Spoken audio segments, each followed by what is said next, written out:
లోబడుతున్నావు నువ్వు? నీ భర్తకి నువ్వు లోబడుతున్నావా?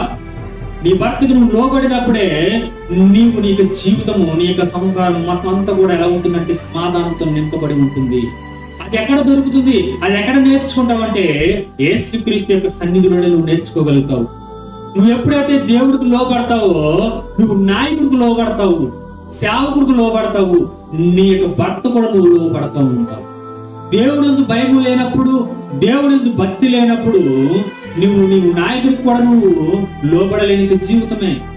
నీ సేవకుడికి నువ్వు లోబడవు, నీ ఇరుగు పొరుగు వంటి వారు కూడా నువ్వు లోబడవు, నీ భర్త కూడా నువ్వు లోబడవు. నీ జీవితం ఎలా ఉంటుందంటే నా అన్న పిలుపుది నేనే అన్న ఒక అహంకారంతో నిలబడి ఉంటుంది. భయం ఉంటుందని నువ్వు దేవుడి పైన, దేవుడి పైన నువ్వు ఎప్పుడైతే భయం కలిగి జీవిస్తావో, దేవుడి పైన ఎప్పుడైతే నువ్వు భయం కలిగి నువ్వు నడుచుకుంటావో, నువ్వేం కలిగి ఉంటావు అంటే క్రీస్తుకు లోబడి ఉంటావు.